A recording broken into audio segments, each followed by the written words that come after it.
spin on it. But this doesn't even seem especially odd, he says doubtfully.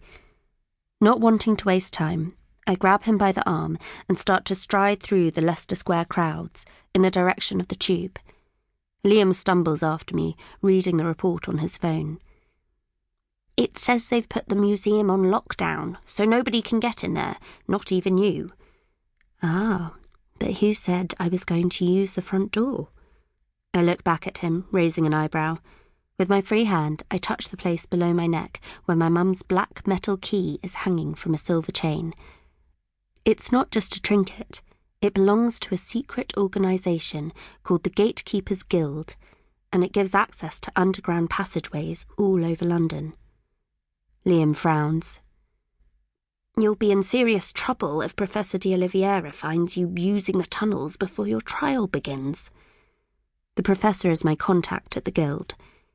If I want to become an agent or gatekeeper like my mum, and I really, really do, I have to pass 3 tests that make up the guild trial. I sigh. I know, but I didn't expect it to take this long to get started. I've been waiting 5 weeks already. Come on, you know how gutted you'll be if they catch you, and the professor says you can't take the tests and become a gatekeeper if you break the rules. I roll my eyes. But they're not going to notice if I use the key just this one time, though, are they? I'm sure I can dodge them. Liam shakes free of my grip. Aren't you coming? I ask in surprise. Liam normally jumps at the chance of some excitement.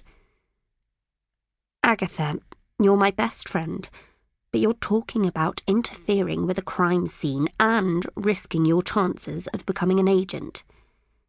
I decide to focus on his first objection, so I ignore the second. I'm not going to interfere, I say indignantly. I'm just going to look for clues, and potentially get in the way of the police, who are themselves looking for clues.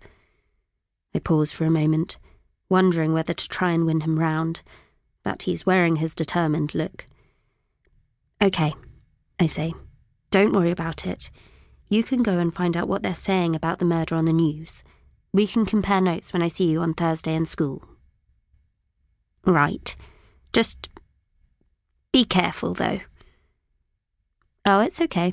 I'll just dig a tunnel using a spoon, I say, referring to one of our favourite films. So long as you have a plan, he says, with evident sarcasm, spoilt by the fact he's obviously trying not to laugh when he says it. I always have a plan, I reply. If there's any more info on the news, do you want me to leave you a note? He asks. Oh, I forgot to tell you. Dad found a loose brick in the wall, so we can't use it for messages anymore. He cemented it in. Seriously? Couldn't you have stopped him? I shrug. He'd fixed it before I got the chance. We'll just have to find a new way of sharing information. Liam shakes his head sadly.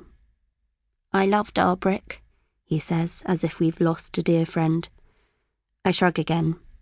Look, I've got to be off, okay? I'll see you at school on Thursday. And I give him a quick wave, then jog the short distance to the tube station. On the platform, with 5 minutes to wait for the train, I feel the adrenaline start to mount. Tonight, I'm no longer Agatha Oddlow, scholarship student at a school for privileged kids, but Agatha Oddly, private investigator, named after the world-famous crime writer Agatha Christie. As the train carries me along, I settle into the rhythm and plan my entrance into the museum. I have a useful ability to change channel, switch off from whatever's going on so I can access other parts of my brain. I close my eyes and use this technique now to focus on the task ahead. I'll be needing a costume and a convincing reason for being at the museum after hours. By the time I get back to Hyde Park, I've worked it all out and I can't wait to get started. As I hurry along the path beside the Serpentine Lake, I automatically glance at the benches to see if my old friend JP is there. But then I remember JP's no longer homeless, so he doesn't live in the park anymore. He's managed to get himself a job, and it even comes with a flat he can rent cheaply. I'm really pleased for him, but I miss our daily chat.